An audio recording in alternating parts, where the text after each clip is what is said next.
어떻게 공부해야 되는가 거기에 대한 이제 요청이 있어서 여러 군데 많이 돌아다니면서 이제 하는 가운데 여기 참 중요하다는 것을 이제 깨닫고 이걸 이제 좀 준비를 했습니다. 우리 데살로니가 2장 13절, 전서 2장 13절을 기초로 했습니다. 그 다음에 해보죠. 이제 이게 성경을 보는 관점, 사람의 말과 그 다음에 하나님의 말씀 두 가지로 살펴보겠습니다. 그 다음에 자세, 그 다음에 해보죠. 이 성경에 대한 그 관점이, 성경을 보는 관점이 우리의 가치관, 생활 양식, 또 인생의 방향, 특히 성경 공부에 큰 영향을 미치죠. 대개 이제 두 가지, 일반적으로 두 가지 관점이 있는데, 하나는 사람의 말과 하나님의 말씀입니다. 그다음에 사람의 말이라고 미열이라는 말을 붙인 이유는 이제 정말 진정한 의미에서 하나님의 말씀은 인간의 말로 표현이 됩니다. 그래서 말씀이 육신이 됐다. 그래서 인간의 말이 성령으로 영감되었기 때문에 그 인간의 말이지만 그 본질상 하나님의 말씀입니다. 그러나 여기서 이제 사람의 말이라고 하는 것은 이 말이 하나님께로부터 온 것이 아니고 사람에게서, 기원이 사람에게서 나왔다 하는 그런 견해를 가리킵니다. 여기 대표적인 견해가 역사적 비평 또는 고등 비평. 우리 그 하면 역사적 비평, 고등 비평 뭐 이런 이야기를 들어보셨죠. 이 고등 비평은 이제 그 문서 이면의 세계를 이해하기 위해서 고대 문서의 기원을 조사하는 문학 비평의 한 지요인데, 이것이 이제 성경 학자들이 이걸 도입을 한 것입니다. 신학교에서 학자들이. 그래서 17세기에 시작을 해가지고 19세기, 20세기에 인기를 얻고, 그 다음에 이제 너무 빨리 합니다. 그 다음에 이제 튜빙겐 학교에, 신학교에서 독일 성서학자들이 한 일을 주로 가르쳐서 하이어 크리티시즘을 하겠는데, 이제 이를 주도한 사람들이 그 슐라이마흐, 그다음에 스트라우스, 그다음에 포엘바흐 이런 학자들입니다. 그다음에 이제 이 역사 비평, 고등 비평의 주된 목표는 그 본문이 가지고 있는 그 본래 역사적인 컨텍스트, 정황과 그다음에 문학적인 센스 안에서 그 본래 그 의미를 찾고자 하는 데 있는데, 그다음에 이제 그 부차적인 목표는 그 저자의 역사적인 상황과 본문의 수신자들을 다시 이제 재구성하는 것입니다. 그래서 우리가 이제 자유주의 신학자들이 쓴 이제 참고서를 읽어보면은, 카멘트리, 그럼 뭐, 이제, 복음주의 신학자들도 카멘트리 보면은 주로 고등 비평에서 한 저자가 누군가, 여기에 대해서 이제 우리는 데살로니가 같으면은 사도 바울 저자로 하잖아요. 근데 그거를 퀘션 마크를 갖습니다. 이 과연 사도 바울인가? 모든 것을 다시 그대로 보지 않고 이렇게 문서를 조사해 가지고 이게 뭔가 있다 이렇게 해서, 마태복음 같은 마태가 쓴 것이 아니고 그냥 마태 공동체가 쓴 것이다, 이런 식으로 이제 하는 것이죠. 그래서 거기에 대한 그 장황한 아주 이론들을 많이 이렇게 전개하고 있습니다. 그래서 우리는 굉장히 피곤하죠. 그게. 그래서 주로 이제 역사적인 기원, 예를 들어서 본문이 쓰여진 시기, 장소, 자료, 사건, 날짜, 사람, 장소 이런 것들을 이제 본문에서 언급되고 있거나 또 본문 내포하고 있으면 그거를 굉장히 살펴보는 구체적인 절차를 바로 하이어 크리티컬 히스토리컬 크리티즘이라고 합니다. 주로 이제 철학적, 신학적 해석에 의존하고 있고, 이것이 이제 어떤 다양한 방법들로 나왔는데, 원전 비평, source criticism, 양식 비평, form criticism, 편집 비평, redaction criticism, 그다음에 전성 비평, tradition criticism 이런 걸로 이제 그리고 이제 그와 관련된 방법론들 이렇게 이제 했는데 요걸 조금 살펴볼 필요가 있습니다. 원전 비평이 뭔가? 이거는 주로 성경 본문 이면에 놓인 그 원래 근원을 찾는 것입니다.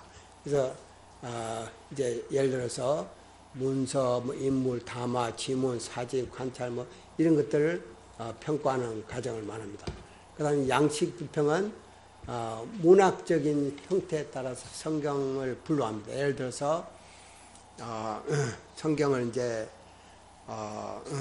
율법, 역사, 그다음에 서신서 이렇게 크게 분류를 하잖아요. 이같이 그걸 이제 장르라고 해요. 장르 이런 식으로 이제 분류를 해서 이건 참 좋죠. 우리가 어떤 점에서는 하이어 크리티즘을 배울 게 상당히 많습니다. 근데 이제 문제가 이제 나옵니다. 볼트만이라는 하고 몇몇 이제 학자들이 해서 이제 주로 많이 발달됐는데 이제 원래 의미를 재발견하고자 하는 것입니다. 그래서 이 과정을 비신화화, 디미타탈라이징, 비신화화 이런 말 들어보시죠. 근데 이건 뭔 말인가 하면은 이 본문을 이해하는데 현대 근대 과학적 실존적인 눈으로 보는 거예요. 과학적이냐 실존적인 이제 눈으로. 그래서 그러지 않는 것은 전부 다 삭제해 버리는 겁니다. 그래서 이제 그러나 실존적인 입장에서 보는 거는 그 신화적인 요소들, 성경의 이건 신화적인 요소다. 그러나 그걸 없애버리는 것이 아니고, 이제 자유주의 학자들은 완전히 그것도 없애버렸는데, 그러나 이 사람들은 그 속에 의미는 있지 않는가? 왜 그런 신화적인 존재로 기록됐는가? 의미를 찾는 것입니다. 근데 문제는 이제, 그런 근대 과학의 기초로 표준으로 이렇게 설명하니까 예수님의 동정녀 탄생, 또 기적, 부활 사건 이런 거 다 믿을 수가 없죠. 다 부인했습니다. 그다음에 편집 전성 비평은 편집 비평은 이제 이런 거 수집하고 정리하고 편집하고 원전을 수정하는 이런, 그래서 공동체와 본문의 저자의 목적을 다시 있는 그대로 안 보고 다시 이제 리컨스트럭션 하는 것입니다. 그 다음에 이제 전성 역사 또는 비평은 이게 이제 처음에는 성경이 구두로 전달이 됐죠. 그러다가 이것이 어떻게 문서화되었는가, 그거를 연구하는 것입니다. 그래서 이제 그렇게 하려고 보니까 세속적인 민속학 이런 것도 이제 다 연구하게 되죠. 그다음에 정경 비평은 이제 이거는 이제 좀 좋은 의도로 하는 것입니다. 이미 다른 모든 종류의 역사 비평이 기원, 구성, 본면의 역사에 초점 맞춘 반면 정경 비평은 신앙 공동체를 위해서 최종적 형태로 된 그 본문의 의미를 살펴보는 것입니다. 조금 다르죠. 자, 이렇게 성경을 이제 사람의 말로 보게 되면은 아까 우리 누가 말씀하셨듯이 쉽게 묵살될 수 있죠. 성경을 우리 자신의 생각보다 더 진지하게 생각하거나 또 성경에 절대적으로 순종할 필요는 없게 됩니다. 이제 예를 들어서 십계명은 하나님의 공의를 기초한 도덕적인 안내가 되는 그 주체였는데, 옳고 그름을 분별할 수 있는데, 그리고 또 이것은 결국 우리를 구원으로 인도하는데, 우리가 이걸 이제 하나님의 말씀으로 보지 않고 사람의 말로 보게 되면은 이런 구원으로 인도하는 것도 잃어버리고 또 옳고 그름 이거는 다 잃어버리죠. 십계명을 이제 제거함으로써 그 다음에 도덕적인 그 가치관을 상실하게 되고 문제가 복잡해지죠. 그러니까 성경을 사람의 말로 보고 이제 분석하게 되면 참 방법들은 참 좋은데 문제는 성경의 그 신적인 권위를 부인하게 되고 생명력을 상실하게 됩니다. 마치 물고기를 살아있는 물고기를 해부하게 되면 그 속에 뭐가 있는가 다 알 수 있는데 이제 그 전에 보세요.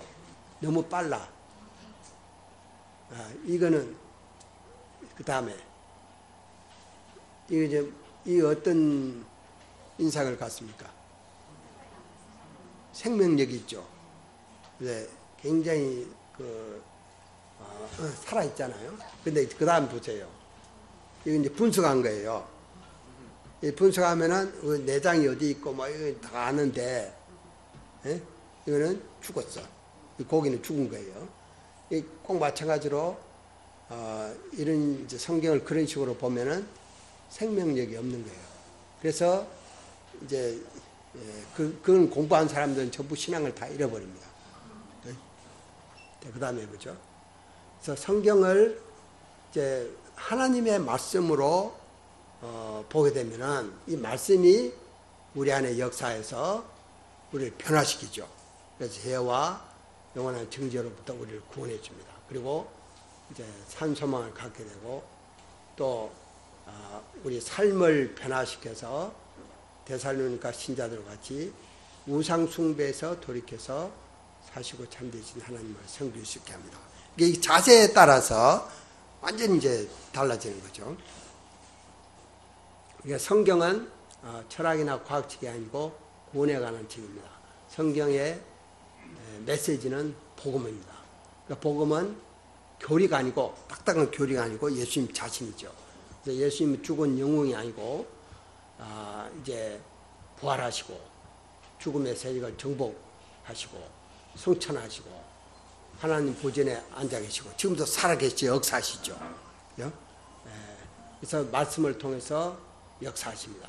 그래서 말씀은 살아있고 생명력이고 힘이 있고 어떤 날성금보다도 예리합니다. 생명을 주고 지친 영혼을 소생시킵니다. 그리고 의미 있고 열매 맺는 삶을 살게 해줍니다. 그러니까 그 어떤 자세를 하는가에 따라서 완전히 그냥 이상하게 될 수도 있고 정말 생명이 살아나는. 그러니까 우리가 이때까지 이런 걸 배웠잖아요.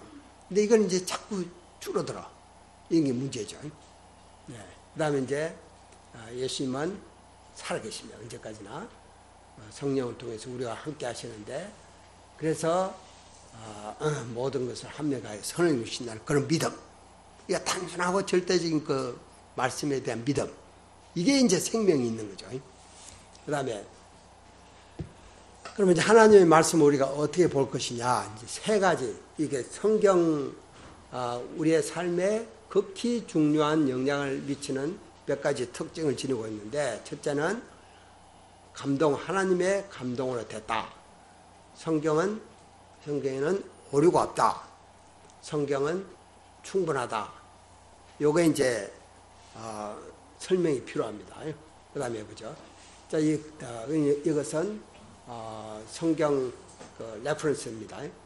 디모데후서 3장 16절, 베드로후서 1장 21절, 그 다음에 사도행전 1장 16절, 그 다음에 여기에 이제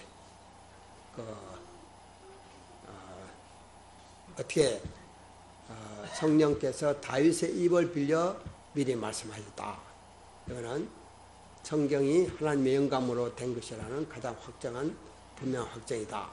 성령께서 다윗의 입을 통해 말씀하셨다는 것은 다윗의 기록된 말이 성령에 감동되어 수천 년 후에 일어날 사건들을 예언한 것이다. 그 다음에 해보세요. 이제 성경 말씀은 하나님 자신의 마음속 깊이 있는 본질에서부터 inmost essence of God Himself 거기서부터 나왔다 했죠. 그래서 그 기원이 바로 오리진이 하나님께로부터 온 것이다. 그래서 이제 교회 전성이나 신조나 신앙 고백 이거 다 좋지만은 그러나 영감된 하나님의 말씀의 권위와 결코 동일할 수 없습니다. 그래서 이것도 모든 성경은 하나님의 감동으로 됐기 때문에 하나님의 백성들에게 충분하고도 최종적인 권위를 가집니다. 왜냐하면 하나님의 기원이시니까. 그 다음에 오류가 없다. 여기 이제 그 오류가 없다는 말이 라틴에서 온 말인데 이거는 속일 수 없다, 뭐 오류를 범할 수 없다 이런 뜻입니다. 그러니까 성경은 진리를 말하고 결코 우리를 속이지 않는다 이런 뜻이죠. 그래서 요한복음 17장 17절에 말씀은 진리니다. 그 다음에 요한복음 로마서 3장 4절 Let God be true. 다른 하나님은 참되시다. 네? 그 다음에 디도서 1장 2절은 하나님은 거짓이 없으시다.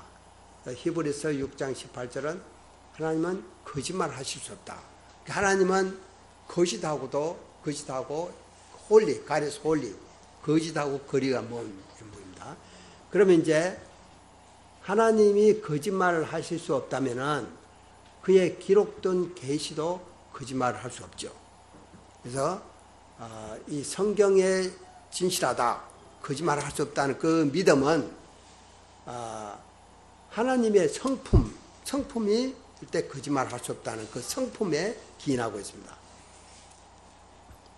그러니까 성경은 전적으로 모든 거짓과 사기와 속임수가 없이 무하다 그런 뜻이죠. 그러니까 오류를 범하기 쉬운 인간들이 성경을 함께 모았지만은 하나님께서 감동된 저자들과 편집자들 가운데 역사하셔서 어떤 오류도 그의 기록된 계시 없도록 하신다. 그래서 믿을 만한 거짓이 없는 이런 책이라는 거죠. 근데 이제 이거는 과학적인 정확성을 요구하는 것은 아닙니다. 예를 들어서 성경에도 보면은 해가 동쪽에서 떠서 서쪽으로 진다. 이거는 맞아요, 틀려요? 네? 해가 동쪽에서 떠서 서쪽으로 진다. 맞아요, 틀려요? 네? 맞아요? 그게 과학적으로 틀렸죠. 근데 우리가 그거를 거짓말이라고 그래요? 우리 일상적으로 쓸 때 그렇게 안 하잖아요. 왜냐하면은 우리 삶 속에서 우리 사람들이 다 이렇게 쓰는 그런 용어잖아요. 하나님이 우리 인간에게 쓰는 그 다 용어를 사용하셔가지고 이거는 거짓말이 아니죠. 그러나 과학적으로는 틀렸죠. 네? 이제 그런 이제 식이라는 거죠. 그 다음에 이제 현대 표준으로 정확하다 말하는 것이 아니고 저자가 주장하는 바를 이행하고 저자가 목표로 하는 진리를 성취하는 의미에서 무하다는 것입니다. 그래서 숫자도 예를 들어서 5,000명을 먹이셨다. 이게 정확하게 어린아이 계산하지 않고 그 다음에 이제 여자들 계산하지 남자만 5,000명이더라. 그러면 이제 그거는 5,000명일 수도 있고 아닐 수도 있어요. 대강 그 당시에 계산한 거죠. 그냥 그 당시에 표현해서는 그게 틀리고 거짓말하는 게 아니라는 거죠. 그래서 하나님은 인간 저자들을 통해서 그 메시지를 나타내셨는데 그들은 다른 장르나 지필 스타일에서 진실된 정언을 기록한 자들입니다. 그러니까 진실을 이야기했다는 거죠. 최선을 다해서. 그래서 진리를 표현하기 위해 정확성이 요구되는 한 성경은 정확히 진리를 말한다. 그러니까 뭐 속이거나 뭐 거짓되거나 이렇게 이게 아니라는 거죠. 그래서 오히려 그 다윗의 범죄 사건도 바로 이야기를 하잖아요. 그 다음에 이제 어거스틴, 루터, 칼빈의 견해입니다. 그 다음에 이제 넘어가죠. 넘어가죠. 그 다음에 충분성, 디모데후서 3장, 그 다음에 넘어가죠. 이제 두 가지 면에서 충분한데 이제 가장 중요한 게 하나님의 진리를 발견하고 그와 교제를 나누며 살기에 충분한 지식을 제공해 준다. 구원과 신자의 삶에 빨리 하지 마세요. 신자의 삶에 필요한 모든 것이 성경에 분명히 게시되어 있다. 그런 점에서 충분하다는 거죠. 그 다음에 이제 하나님의 진리를 보존하기에 충분히 정확한 사본을 갖고 있다. 그것이 이제 1611년인가 그 킹 제임스 버전 번역이 됐죠. 그 다음에 이제 나중에 1946년인가 그 사해사본이 발견이 됐습니다. 그런데 사해사본에서 거의 이때까지 나온 사본이 이렇게 다 나왔어요. 이때까지 발견된 거하고 거의 일치하는, 그냥 몇 가지 빼놓고 거의 일치하는. 그러니까 성경에 오랜 기간 동안에 한 1500년 이상의 이렇게 보존이 되어 왔는데, 이걸, 기록한 스크라이브들 있잖아요. 그걸 사본하는, 옛날에는 다 사본으로 이렇게 기록했잖아요. 그런 팀이 있었어요. 사람들이 목욕 재개하고, 또 한 사람 하는 게 아니라 여러 사람이에요. 그리고 하나라도 틀리면 파기하고, 그걸 그냥 목숨을 내걸고 하는 거예요. 그렇게 해서 보존이 됐어요. 네, 그런, 오늘날 우리한테 성경이 오게 된, 이제 역사, 이걸 살펴보면 참 놀랍습니다. 네, 다른 어떤 사본도 그렇게 보존된 적이 없습니다. 네. 어떤 점에서 예수님 이렇게 충분한가? 우리가 예수님도 충분한 계시고 또 우리가 경건에 속한 모든 것을 다 할 수 있도록 해주시고 성령을 생수에 감가해 주시고 성령을 풍성히 부어주시고 그래서 우리가 하나님이 어떤 분이신가를 알고 또 그 말씀에 따라 순종할 수 있는, 살아갈 수 있는 충분한 걸 다 주셨다는 것이죠. 그 다음에 뭐죠? 이제 그럼 예수님이 성경을 어떻게 보셨는가? 그걸 이제 예수님은 성경은 권위와 감동으로 된 것이다. 그래서 예수님 성경을 많이 인용하셨죠. 그대로. 그리고 우리가 성경에 보면은 Have you not read? 이런 말 표현 있잖아요. 그리고 이제 예수님이 성경이 바로 성령에 의해서 감동된 거라는 걸 또 강조하시고, 그리고 이제 모세가 성경의 펜타튜 모세오경의 저자라는 것도 인용하시고 또 쌈의 저자라는 것도 인정하시고 아벨 사건도 그게 창세기 2장 사건도 그게 사신이라는 그게 사실이라는 것도 인정하시고 그래서 성경은 피할 수 없다. 성경이 하나님의 말씀인 것을 예수님이 컨펌하셨습니다. 그 다음에 또 뿐만 아니고 예수님은 하나님의 아들로서 이제 구약뿐만 아니고 또 자기 자신이 개인적인 하나님의 아들로서 권위를 가지시고 가르치셨습니다. 그래서 그 다음에 율법을 폐하지 않고 오히려 이를 더 깊게 하시고 강화시키시고 최상의 도덕적 수준으로까지 끌어올리셨습니다. 그래서 You have heard that, you have said, but I tell you 이렇게 막 반복해서 나오죠. 그 다음에 이제 성경은 예수님을 가리키고 그에게 관해 기록된 모든 것이 다 성취되었습니다.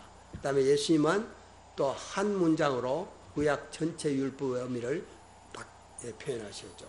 하나님을 사랑하고 이웃을 사랑하는 것. 결론은 성경 말씀이 하나님 자신에게로 오신 말씀으로 확정하셨습니다. 성경은 한마디로 하나님의 말씀입니다.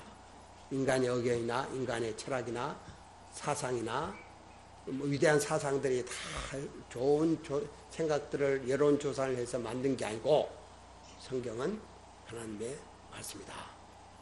우리가 정말로 하나님의 말씀으로 진지하게 받아들이고 있는가 좀 생각해 봐야 되겠죠. 그 다음에 자세, 어떤 자세로 필요한가? 배우는 마음 해보죠. 배우는 마음. 다음 해봐요. 다음 슬라이드.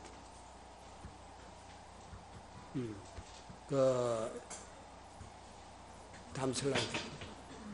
이게 이제 도제 우리가 목수, 석공, 의사 전문직이 도제 사리를 통해서 직업을 배우잖아요. 그와 같이 이것도 그 다음에 우리가 모든 분야에서 보면은 자세가 중요합니다. 이 자세가 바로되지 않으면은 이제 탁구를 배우는데도 막 자세 안 배우고 막 친 사람은 절대 안 늘어요. 기술만, 요령만 좀 늘고, 그러나 이제 기본 자세를 배운 사람은 이게 늘죠. 뭘 하든지 성경 공부를 하는데도 그런 자세가 요구되죠. 이거는 그런 자세는 정말로 겸손해야 할 수 있죠. 그다음에 이제 옛날 도제살입니다. 그다음에 이거 현대 도제살입니다. 그다음에 이제 성령의 도우심을 구해야 됩니다. 그다음에 뭐죠? 요한복음 14장, 16장, 누가복음 11장 성령 진리의 성령이라고 했습니다. 그다음에 이제 하나님의 지혜는 인간의 지혜로 알 수 없고 성령으로만이 알 수 있다. 그다음에 쭉 보면 전부 다 성령을 받지 않고는 우리가 하나님의 말씀의 깊은 세계를 전혀 알 수 없다는 것입니다. 마치 이제 귀머거리가 아름다운 음악을 들을 수 없는 같이 육의 사람은 아름다운 구원의 노래를 감상할 수 없다. 그래서 루트는 롯의 와이프가 소금기둥이 됐잖아요. 인간이 성령으로 계몽되고 거듭나기 전까지는 눈과 입과 감각과 마음이 있지만은 생명이 없는 조각과 같다고 그랬습니다. 이해를 못하죠. 그 다음에 성령은 하나님의 말씀이 참되심을 증명할 수 있는 유일한 분이십니다. 그래서 우리 믿는 자의 마음속에 내재하시면서 우리의 마음과 생각에서 역사하실 때 하나님의 말씀이 진리다 이렇게 할 수 있죠. 그래서 하나님께서 친히 인간의 우리에게 말씀하시고 또 그래서 성경 자체가 진정성을 가지고 또 우리 말씀을 이해하도록 도와주십니다. 그래서 성령을 의지해야 되는 거죠. 그래서 항상 우리가 말씀 공부하기 시작할 때 성령 의지해서 그러면 이제 이해를 더 잘할 수 있습니다. 그런 기도를 해야 되죠. 내 눈을 열어서 주의 입에서 놀라운 것을 보게 하소서. 그 다음에 이제 보물 같습니다. 자, 여기에 이제 두 가지 비유가 나옵니다. 천국은 그 전에 밭에 감추인 보 같다. 그래갖고 이 두 가지 비유에서 공통점이 뭘까요?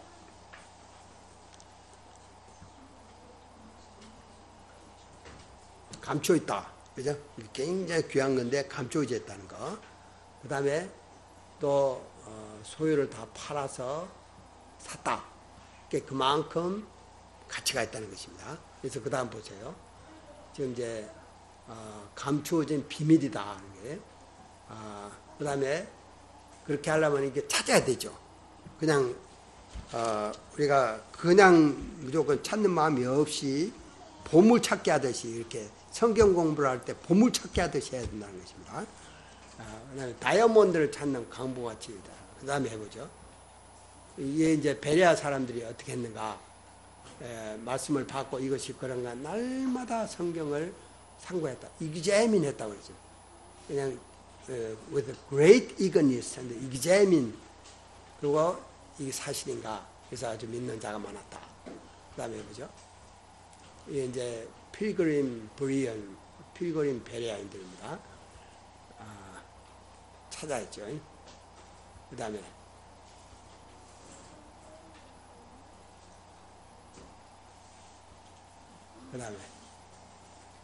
찾아야 됩니다. 이제 성경은 바다 같은데 겉은 아무것도 없는 것 같아요. 근데 들어가면 깊은 많은 포화가 있습니다. 광부, 그다음에 예수님 보물입니다. 그 안에 지혜와 지식의 모든 포화가 감춰 있다고 했어요. 그다음에 성경의 초점은 예수님이십니다. 그다음에 넘어가세요. 그다음에 이제 편견이나 선입견 없이 우리가 성경 공부할 때 다 옛날에 공부했기 때문에 다 안다. 자꾸 새로운 것만 하려고 그래요. 그런데 내가 옛날에 공부한 거 다 버리고 새로운 마음으로 해야 되죠. 어떻게 그렇게 할 수 있는가?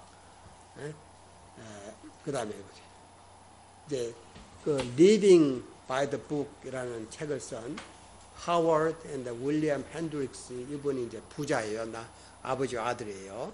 그래서 이제 그 책에 보면은 이렇게 자세하게 살펴볼 수 있는 10가지 전략을 이야기했어요.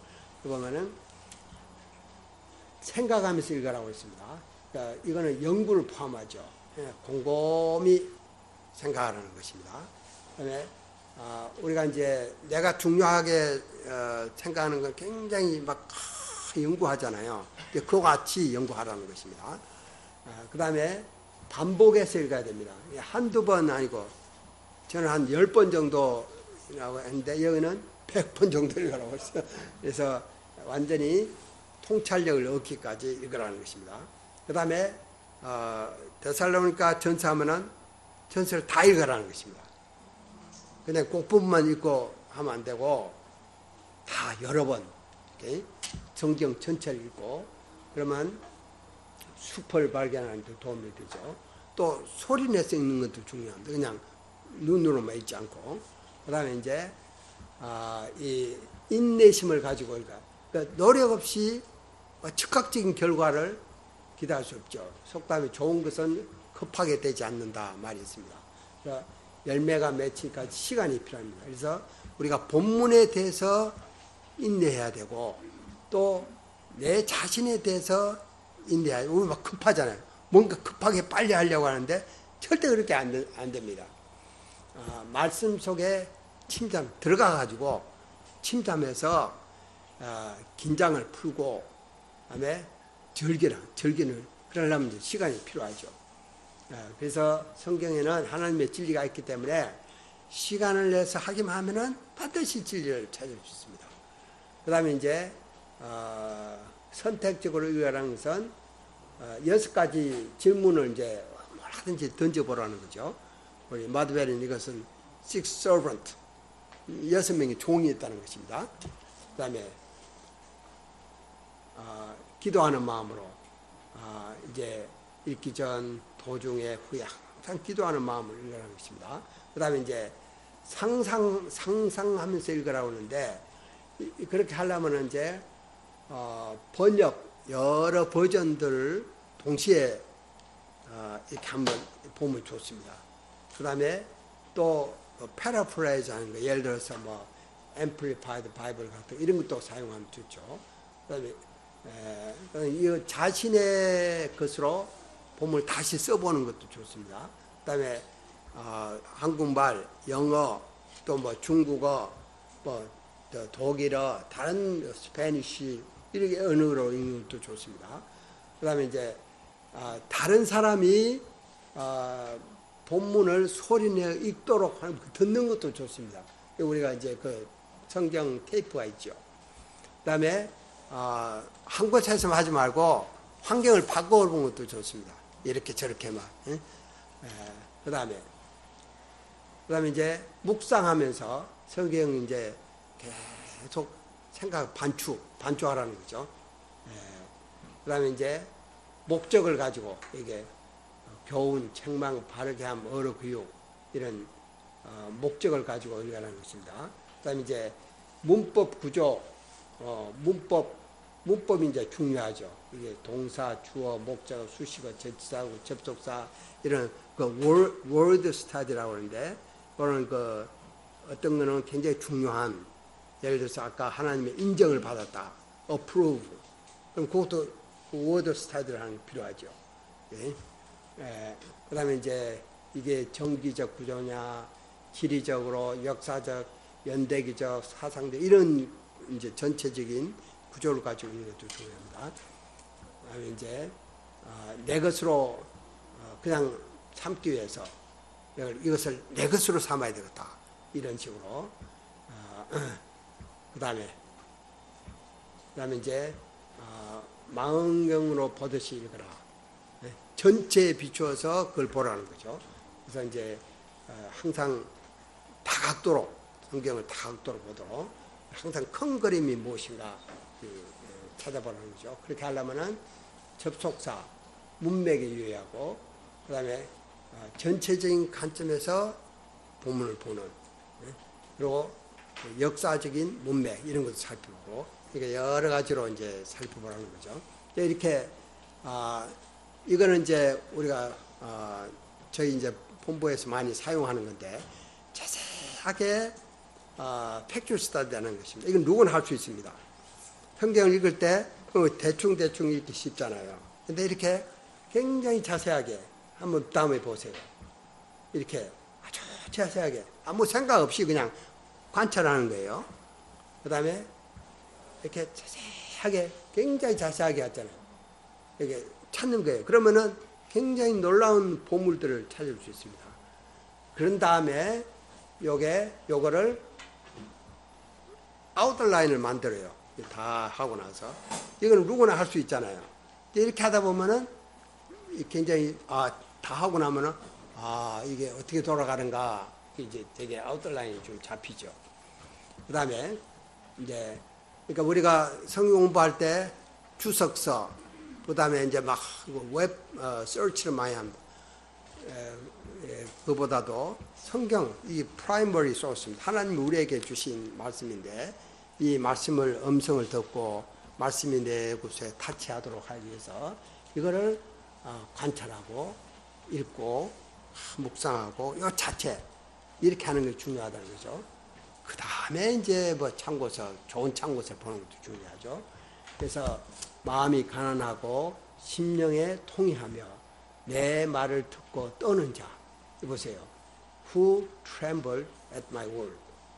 이거는 그런 사람은 내가 돌본다고 했습니다. 하나님이 돌보아 주신다. I look on with a favor.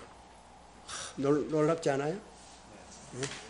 네. 그 다음에 이제 개인적인 삶에 적용해 성대 가르치기 위해서 하면 안 된다는 거죠.